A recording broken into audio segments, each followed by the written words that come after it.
So as a student in the district, you can also earn credits towards transfer or certificates and your degrees through credit by exam. So, for example, if you took an advanced placement course, AP course in high school, or if you attended a school that offered International Baccalaureate, IB, or the college level exam program, CLEP, you can definitely apply some of those credits towards an associate degree or a certificate, and even towards transfer to a university. Okay, so just keep a note that 12 credit by exam units can be used, up to 12 for an associate's degree and 6 towards a certificate. The Academic Review Committee does consider waivers and exceptions to academic policies. So with this, that could be directed to admissions and records. Course repetition, as promised, as we talked about. What does it mean when a student attempts a course and receives a grade that is not an evaluative symbol, like a no pass or a non-credit, a D plus, D, D minus, or F. Remember, there are no C minuses in this district. So a student can attempt a course up to 3 times, right? And withdrawals do count as attempts. Also, a lot of students will ask, okay, I took this class, but I got a C and I want to retake it because, I want to get a better grade for transfer, or it's highly recommended that I earn this grade to get admitted into the program. Well, unfortunately, if it is a passing grade, one cannot repeat that course. Another thing to note is that with course repetition, which kind of has become a really big deal in recent years in community college, it used to be where you could repeat courses a lot of times. A lot of lifelong learners like to repeat classes such as yoga or swimming, or they wanted to retake photography classes and things like that. But there are some limitations to this. Part of the reason is that we do want to give all students an opportunity to take courses. We also want students to be able to move on with their educational goals to reach a certificate, a degree, or transfer, or going into the workforce, right? So one way that we're able to work with the community college system on this is by creating course families.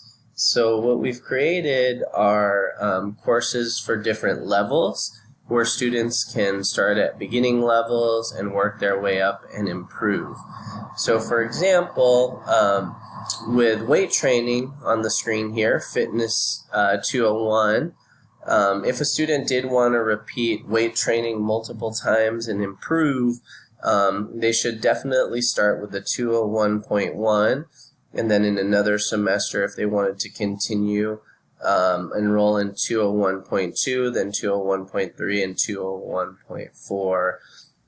Once you, for example, you've taken 201.3, you can't go back to 201.2 or 201.1. So just note that in terms of the families. Students, again, do have the option to audit after 4 course attempts in the family. We talked about the audit policy a little bit earlier this semester. And again, usually the families work with less advanced to more advanced. And again, it allows you to get exposure to a course in multiple semesters. We see this a lot with kinesiology or physical education fitness type courses. All right. In terms of college policies, in terms of crime, CSM is an extremely safe campus. but it is really important to know that things can happen. So in case of an emergency, the first thing you want to do if it's a very serious emergency is to call 911. Another good tip is to put the campus public safety number on your cell phone. We'll have it a little bit later in the presentation, but the number is 650-738-7000. Students also have the option that if they want a public safety escort to walk them to class or to their vehicle or to the bus, or wait with them when they're waiting for their ride share or their ride, that is also a possibility by contacting safety. But overall, the 3 colleges in the district are extremely safe. There are public safety officers always on campus 24/7, 7 days a week. Also cameras and everything that we can do to keep you safe, including the drills which we have on campus as well, in terms of planning, active shooter drills, for example, and our staff and faculty are also trained in case of emergencies. Also, the gainful employment disclosure, just note that these are under Title IV. In terms of college policies, CSM is a drug-free campus. There are a number of resources available in the Health Center Building 1 and also through our personal counseling office. Okay, so we're going to transition into the matriculation. So all students that are completing degrees, certificates, transfer, getting training to go into the workforce, they've got to complete certain steps to become a student. Okay? These are much different than, say, students who are lifelong learners or students who are taking classes for personal enrichment. So those students that do want to get those degrees, certificates, transfer, or pursue career training programs, all of them must apply, of course, and become a student, have an ID.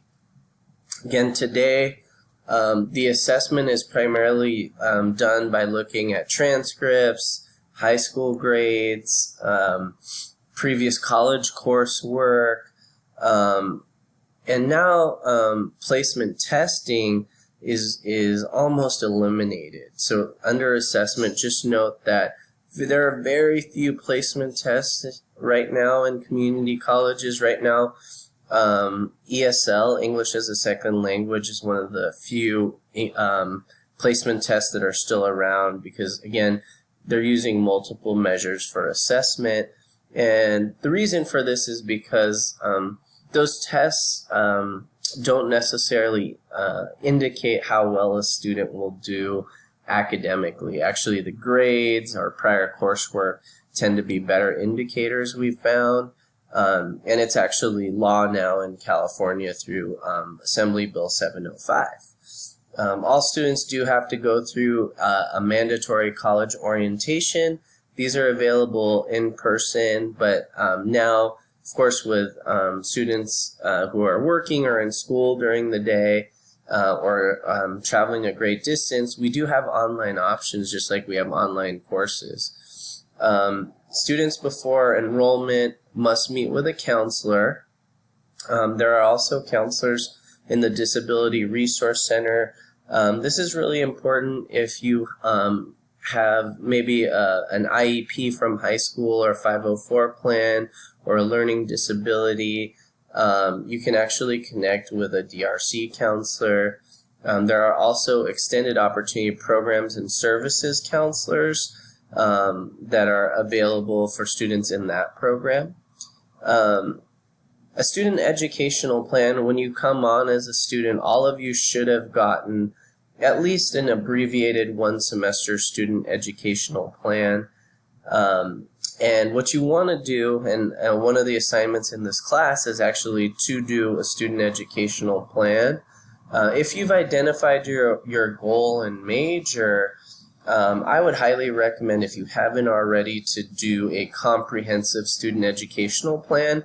And normally this is about an hour's time with a counselor, where you can meet with the counselor to plan a start to finish roadmap of your time at the college that will lead you to your educational goal, whether it be transfer, an associate degree, or both, certificate.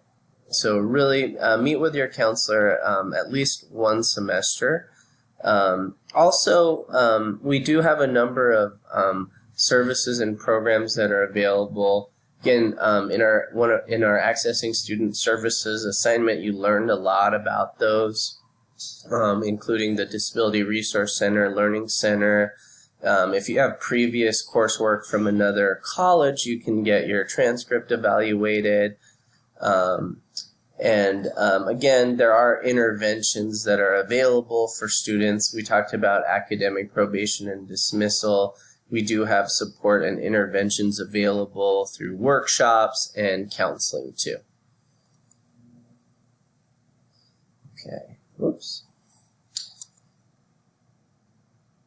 The non-discriminatory policy, the really important thing to note here is that it's supposed to be a safe space at the college. So if you ever don't feel that way, all of us, faculty, staff, and administrators at the college are mandated reporters, and we want to help you navigate that and support you and feel safe. On the other side of it, discrimination is absolutely not tolerated. There is zero tolerance. So if you ever feel this, please connect with a staff member, a faculty member, or administrator, and they can help navigate you through the situation, or if needed, file a grievance to pursue that. Okay, privacy for students. You're college students now, so even students who are under 18 are college students. So FERPA stands for the Family Educational Rights and Privacy Act. This means that we cannot share your records or anything with anyone but you without your consent. So if you did have to share something, say with an employer, or if your parents wanted to know, you would, as a student, would have to provide that consent. In the same token, with counseling appointments, again, you don't have to do that with anyone but yourself. So it is your right to do that. If you do want to have, say, a parent or a guardian or a mentor with you in a counseling appointment, you would have to sign a waiver that gives that okay. But with college, it's a lot different than high school. Again, FERPA, we do want to keep your records private and be respectful of your educational record too.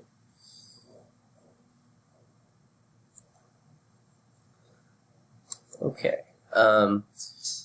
Sexual assault policy on campus, again, very safe campus, but if this was ever to happen, again, students should call 911 as well as CSM Public Safety. We do have counselors and health services there to support, so please report that immediately in the event that that does happen. Sexual harassment is absolutely not tolerated, not from employees, not from students. So all reports are taken very seriously and investigated.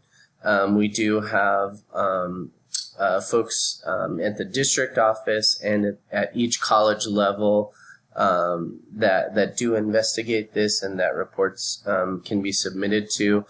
In situations of sexual assault and sexual harassment, I can't emphasize this enough. It's extremely important to report these as soon as possible. And again, all staff, faculty, administrators are mandated reporters, and you can go to them confidentially, and they can help move it forward